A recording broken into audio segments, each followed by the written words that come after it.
Brian. Gaya ng ibang kabataan, parte na ng pang-araw-araw na buhay niya ang pagising ng maaga sapagkat ito ang unang araw ng pagpasok niya sa paaralan.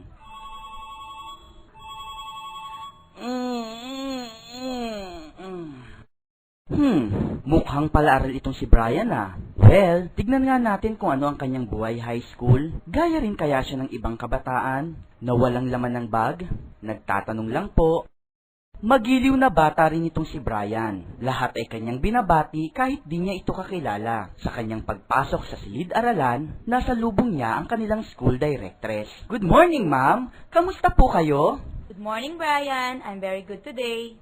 Sa silid-aralan, habang nagkaklase, nakikinig siya ng mabuti sa kanilang guro. Hindi niyo na itatanong. He is one of the top students in his class. Okay, class, review question. From our lesson yesterday, what is the normal body temperature of the human? And how do we get the temperature to determine whether it's normal or not? Mama ko po! Patay, pakatawagin ako ni ma'am. At ito naman ang grupo ng mga fabulous.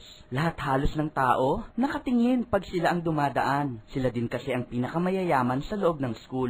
Mga walang ginawa kundi magpaganda, mag-shopping, at tumingin ng mga pinakabagong gadgets. Suki nga yan ng Starbucks eh. Sila na nga yata ang may-ari nun eh. Hello, Dad. I need my allowance right now. Nakakainis naman, walang signal ang wifi dito.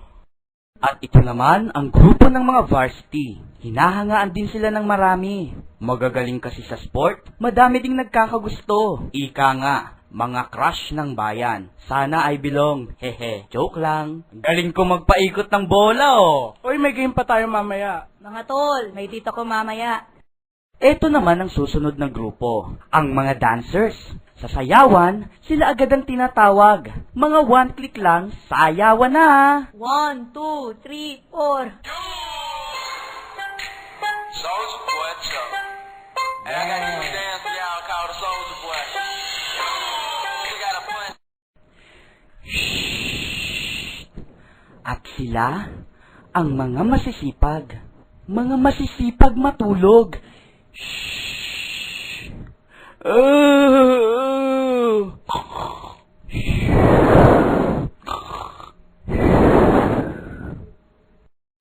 At ito ang grupo ni Brian. They call them nerds. Wala daw kabuhay-buhay kasama. Kasi walang ginawa kundi mag-aral. As in boring talaga. Guys, this is what you call a mixture. May assignment na ba kayo sa math? Mga classmate, di pa natin natatapos ang experiment natin sa science. Huwag kang maingay, nagre-research ako. At ito naman sila, pagpatak ng 12 p.m. Ang paborito ng lahat, uwian na! Uy, manood! Brian, meron pa tayong practice. Uy, manood tayo ng singing mamaya. Ito naman ang nangyayari paglabas nila sa school. Ang iba, nagliligawan na. Ang iba naman, maglalaro na ng kani-kanilang sports. At si Brian, binubuli na naman ni Damulag. Betty, bulaklak para sa'yo. Salamat. Ang sweet mo naman. Tol, basketball na tayo. Hoy, Brian, pakopya ang assignment bukas ha. Uupakan kita. Oo na. Siyempre, sa kanilang araw-araw na pagsasama, mas lalo nilang nakikilala ang bawat isa. Hindi mo pala pwedeng i-judge ang isang tao sa unang tingin lang. Dahil pag nakilala mo siya, malalaman mo kung ano talaga siya.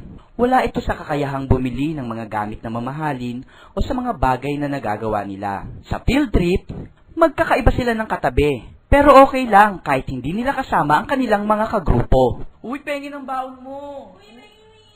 Uy, ang ganda ng mga lugar na nakikita ko sa labas. Uy, nakita mo yun, ang galing mo! Ang saya-saya! Uy, picture dito! Hay, salamat! Pagkatapos ng napakahabang biyahe, ay nakarating na rin sila sa kanilang field trip. Hey, nandito na kami! Uy, girl, pay yung sunblock! Lamig ng tubig! Uy, wala lang!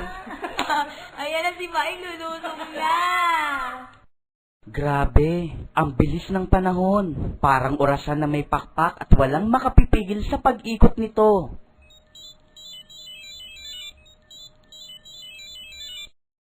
At dumating ang araw ng pagtatapos.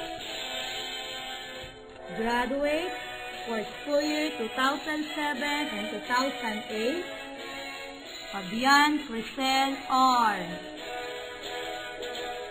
Marcos Janie Ann G. Francisco Aaron Dave Y. And our class valedictorian for school year 2007 and 2008, Malihan Brian M. Congrats! Mamimiss kita! Graduate na tayo! Excited na ako mag-aral muli.